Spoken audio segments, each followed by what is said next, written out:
అంచేత వాసవీదేవి చరిత్ర నుంచి జగన్మాత వైభవాన్ని మనం ఎలా నేర్చుకోవాలి అంటే త్యాగం త్యాగం త్యాగం. దైవం అంటే త్యాగం, దైవత్వం పొందాలంటే త్యాగం, దైవారాధన చెయ్యాలి అంటే త్యాగం.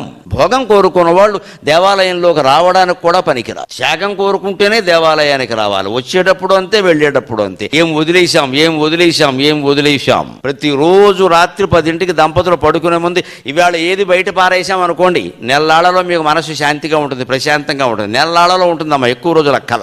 30 రోజుల్లో 30 వస్తువులు బయట పారేయండి. మేము కూర్చుని అంతే. ఏదైనా కొత్త వస్తువు వచ్చిందంటే ఇంట్లోకి పాత వస్తువు వెళ్ళిపోవాలి, ఉండనివ్వండి. అవి ఇంట్లో చేర్చేసి ఇవి ఇంట్లో చేర్చేసి అటకలన్నీ నింపేసి చివరికి అవన్నీ ఇక్కడే ఉంటాయి, ఈ కళేబరాన్ని బయటికి ఇడిచేస్తారు. ఎందుకు పోగేసుకుంటున్నాం ఇదంతా? ఇది రావాలి అంటే అమ్మవారి చరిత్ర నిజస్వరూపం తెలుసుకోవాలి. మనం ఏ దైవాన్ని ఆరాధిస్తున్నా ఆ దేవతా చరిత్ర విన్నప్పుడు మనం ఎలా ఉండాలో నేర్చుకోవాలి. ఊరికి ఆరాధిస్తే మనకేదో వస్తుంది కాదండి. ఆరాధన ముఖ్యం కాదమ్మా, ఆచరణ